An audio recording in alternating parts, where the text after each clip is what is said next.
ఇప్పుడు ఏం చూపిస్తానంటే మనం అమ్మాయికి ఇష్టమైనవి ఏవేవి బ్యాంగిల్స్ కూడా ఉంటాయి కదా, వాటిని తీసుకుంటాం కానీ ఆర్గనైజ్డ్గా లేకపోతే అవి టైంకి కనిపించో, వేసుకోవాలన్నా టైం వేస్ట్.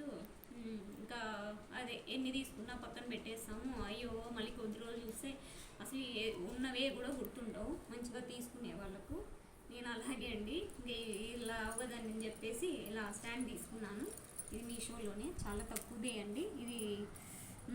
ఇది ఇంకొకటి ఇలాంటి ఇయర్ రింగ్ హోల్డర్ రెండు కలిపి 200కి అలా వచ్చింది, 150కి అలా వచ్చింది. ఇది చూడండి, ఇలా మొత్తం అదే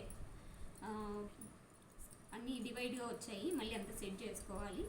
ఇవి చూడండి ఇలా పెట్టుకోవచ్చు, ప్లస్ ఇలా రొటేట్ అవుతుంది ఎక్కడికక్కడ, వెయిట్కి ఏది టచ్ కాదు.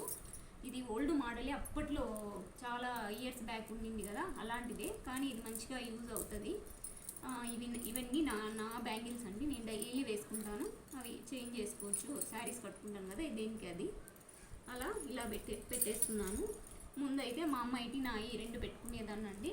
అప్పుడు అంతా క్లమ్జీ అయిపోయి చాలా కొన్ని పగలు కొట్టేసి అలా జరుగుతుంది అనేసి ఇంకా మా అమ్మాయి దానిల కోసమని ఇలాంటివి తీసుకున్నాను. ఇదైతే అలా రొటేట్ అవ్వదు కానీ ఇలా తీసుకోవచ్చు. ఈ మోడల్ వస్తుంది. ఇది చాలా హెల్ప్ అవుతుందండి. ఇవన్నీ మా అమ్మాయి బ్యాంగిల్స్ తన కలెక్షన్. ఇవి కూడా అంతే. ఇది ఏమంటే కొంచెం హైట్ ఎక్కువ వస్తుంది, ఇది కొద్దిగా హైట్ తక్కువ, ప్లస్ ఇలా రొటేట్ అవుతుంది. ఓకే అండి, మీకు యూజ్ అయితే తీసుకోండి.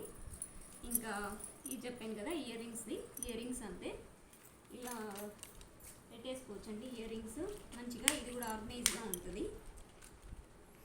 ఇయర్ రింగ్స్ ఎక్కువ చేంజ్ చేస్తూ ఉంటారు కదా, బాగా కాలేజ్కి వెళ్ళే వాళ్ళు, ఆఫీసెస్కి వెళ్ళే వాళ్ళు, ఇంకా మంచిగా కొత్తగా ట్రై చేస్తూ ఉండేవాళ్ళు ఇలా పెట్టుకోవచ్చు. ఇది అంతే అండి, ఇలా రొటేట్ అవుతుంది.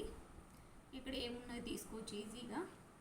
ఓకే అండి, మీకు యూజ్ అయితే ఖచ్చితంగా యూజ్ అవుతుంది, ట్రై చేయండి.